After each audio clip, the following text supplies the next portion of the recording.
Hello viewers, Assalamu alaikum and welcome back to Showroom's Academy. Today I'm going to talk about a very special concept and it's a very complex one. জি বন্ধুরা, আজকে আমি একটা special বিষয় নিয়ে কথা বলবো যেটাকে স্টুডেন্টরা অনেক বেশি কমপ্লেক্সিটি ফিল করে যেটার মধ্যে। যেমন কনসেপ্টটি হচ্ছে had better, had rather, would rather, dot dot dot দেন এর ব্যবহারটা তারা কিভাবে করবে। সুপ্রিয় শিক্ষার্থী, নিশ্চয়ই তোমরা এই গ্রামাটিক্যাল কনসেপ্টের ব্যবহারটা নিয়ে খুব বেশি কনফিউশনের মধ্যে পড়ে যাও অথবা কমপ্লেক্সিটি ফিল করো। আজকে আমরা দেখব কিভাবে খুব সহজেই এর ফরমেশনটা আমরা দেখে নিয়ে গ্রামারে পরিপূর্ণ নাম্বার নিয়ে আসতে পারি এবং পাশাপাশি স্পোকেনের ক্ষেত্রে এই সুন্দর had better, had rather, would রেদারের ব্যবহার করে আমরা সুন্দর একটা বাক্য মানুষের সামনে উপস্থাপন করতে পারি।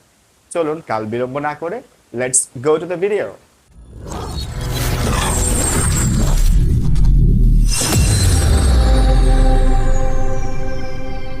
সুপ্রিয় ভিউয়ার্স, মূলত had better, had rather, would rather এই শব্দগুলো হচ্ছে সেমি মডেল, যেগুলোর অর্থ হচ্ছে তুলনামূলকভাবে কোনো কাজকে শ্রেয় মনে করা।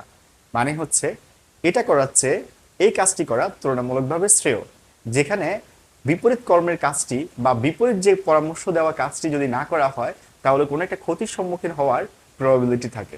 একটা স্ট্রং এক্সপ্রেশন বোঝায়।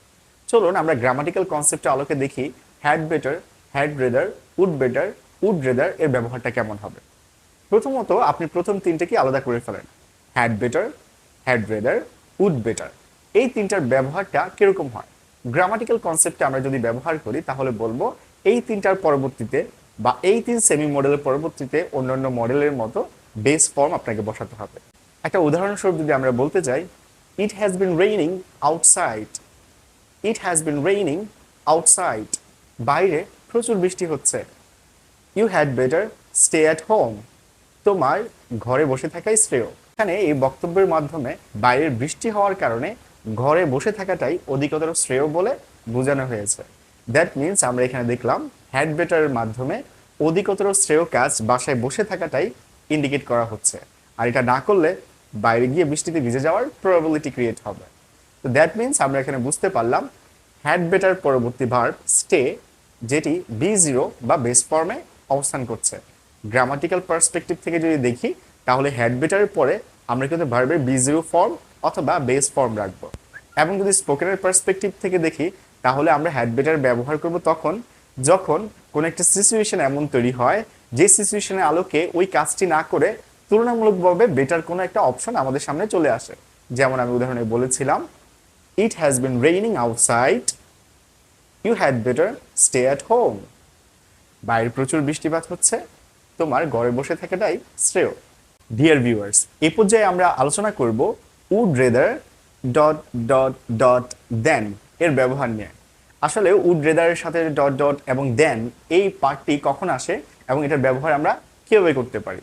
আমি একটা পার্টিকুলার সেন্টেন্স দিয়ে আপনাদেরকে বোঝানোর চেষ্টা করব কিভাবে উড রেদার ডট ডট দেনের ব্যবহারটি হয়। যেমন যদি লাইনটি এরকম হয় তাহলে দেখুন, you have been waiting for 4 hours. You have been waiting for 4 hours. এর প্রেক্ষিতে যদি আমি ইংলিশ সেন্টেন্সটা বলি, you would rather leave than stay. You would rather leave than stay. আপনার অবস্থান করার চেয়ে শ্রেয় হবে চলে যাওয়া। You would rather leave than stay. আপনার জন্য বেটার হবে এখান থেকে চলে যাওয়া অবস্থান না করার চেয়ে। এবং যদি অপেক্ষা করেন আগে 2 ঘন্টার মতো করে আরও সময় আপনার সাথে যোগ হবে এবং আপনার অপেক্ষার প্রহরটি অনেক দীর্ঘ বা লম্বা হবে। সুপ্রিয় ভিউয়ার্স, যদি আমরা এই সেন্টেন্সটিকে রিক্যাপ করি, আগের সেন্টেন্সের সাথে তুলনা করতে যাই তাহলে বলতে পারি হ্যাড বেটার, হ্যাড রেদার এবং উড বেটার ব্যবহার হয় সাধারণত ভার্বের বেস ফর্ম সহকারে, যেখানে একটি মাত্র কাজকে সাজেস্ট করা হয়। যেমন you had better leave the class, তোমার উচিত ক্লাসটা লিভ করা। এখানে কোনো একটা সিচুয়েশনের আলোকে তোমাকে বোঝানো হচ্ছে তোমার ক্লাসটা লিভ করাই শ্রেয়। এখানে হ্যাড বেটার পরবর্তী তুমি ব্যবহার করেছো ইউ হ্যাড বেটার লিভ, ভার্বের বেস ফর্ম। আবার আমরা কখন উড রেদার দেন ইউজ করি, সাধারণত দুটি ভার্ব যদি থাকে তখন ইন কম্পারিজন দেন শব্দটা ব্যবহার করা হয়। যেমন আমরা সেন্টেন্সটা বলেছিলাম, you have been waiting for 2 hours, you would rather leave than stay.